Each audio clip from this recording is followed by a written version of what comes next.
यहाँ बैठी हूँ। आपसे एक सवाल पूछूं? हाँ पूछो।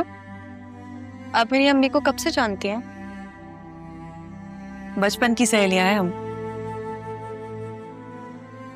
और देखो आज किस्मत ने हमें फिर यहाँ लाके एक साथ खड़ा कर दिया है।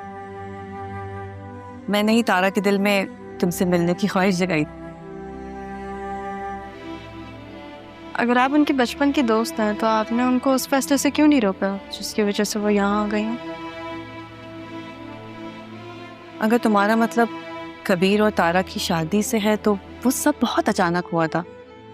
तुम्हारी नानी की नाराजगी और तुम्हारी दादी की हरदर्मी ने दोनों को एक साथ तो कर दिया था, लेकिन वो दोनों अपनी अपनी जगह मोहब्बतों को संभाल ही नहीं पाए।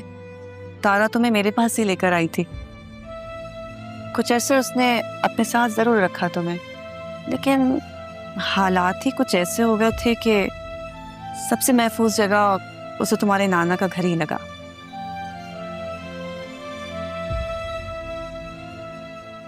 सैफ अंकल को जानती हूँ मैं। उन्होंने तुम्हें बहुत ख्याल और अच्छे से रखा है, क्योंकि वो तारा से बहुत मोहब्बत करते थे।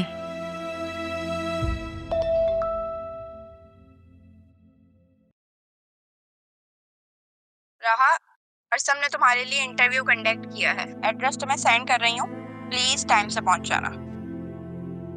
हाँ, बल्कि मैं टाइम से पहले आ जाऊंगी, तुम फिक्र मत करो। Thank you. जाओ अपनी माँ को जाके बताओ, देखना कैसे वो मुसल्ले पे बैठ के तुम्हारी कामयाबी की दुआ करती है। तो आप मेरे लिए दुआ नहीं करेंगी खाला? क्या कहा तुमने? खाला? हाँ, आपने कहा कि आप मेरी अम्मी को बचपन से जानती थी, तो आप मेरी खाला ही हुई ना। चले मैं अम्मी को जाके बताती हूँ और कल की तैयारी भी कर लेती हूँ।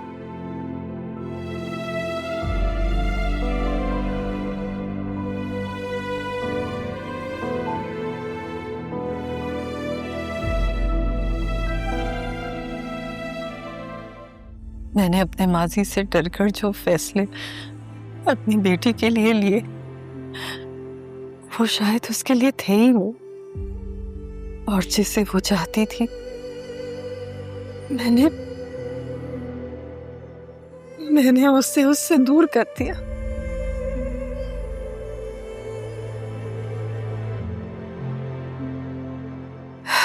मेरे परवरदिगार, मुझे फैसलों की समझ नहीं, तेरे मामलात हैं ईसा।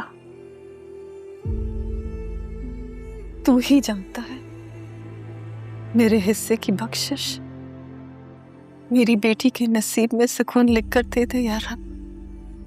अब मेरा तो तू ही भरोसा है यार, जो कुछ भी है तेरे हवाले।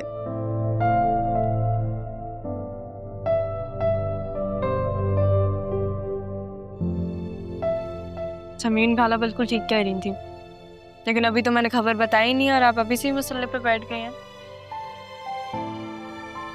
क्या खबर बताओ। ऐसे क्या देख रही, जैसे कि दोबारा देखोगी ही नहीं मुझे। मम्मी कितनी दफा कहा है ना क्या करे ना, ऐसी बात है। मैंने समारिया से बात की थी ना, तो कल इंटरव्यू है मेरा।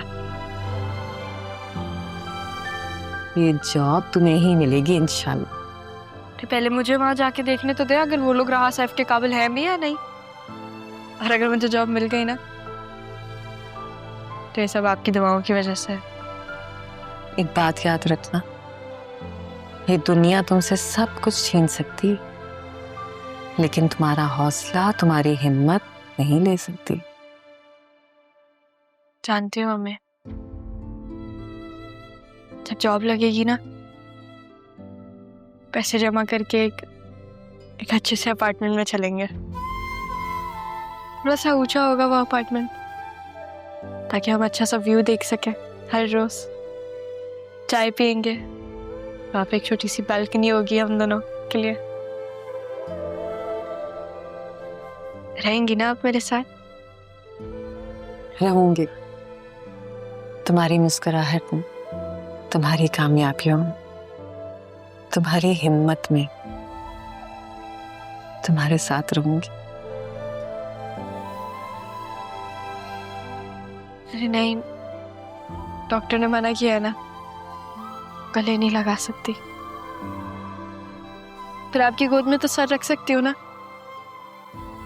हाँ, आज मैं कभी तनहा नहीं रहूंगी अम्मी, आप है ना मेरे साथ।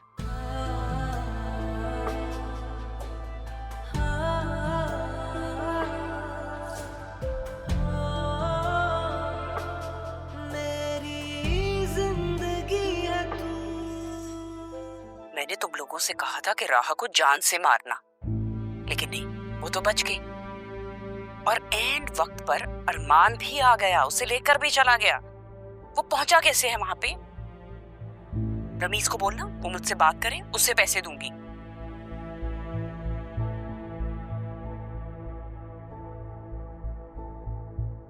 अब तो अपना वादा पूरा कर दिया ना मैंने अम्मी। रख दिया आपके सामने लाके अपनी बेगुनाही का सबूत। मुझे तो समझ में नहीं आ रही है कि इस बात पे खुश हूं या रोऊं। अल्लाह का बहुत करम है कि उसने तुम्हें सुरखरू किया है, बेगुनाह साबित कर दी। लेकिन दूसरी तरफ राहा और तारा की बदनसीबी में मातम करने को दिल कर रहा। अरमान, क्या वाकई इंसान नफरत में इस हद तक आगे बढ़ जाता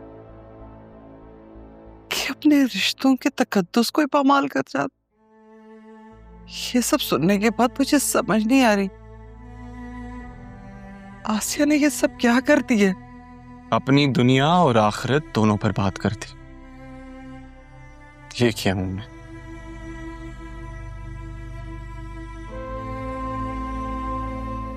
लेकिन अब आगे क्या करना है, ये एक सवाल है जहां आके मैं बंद गली में फंस गया।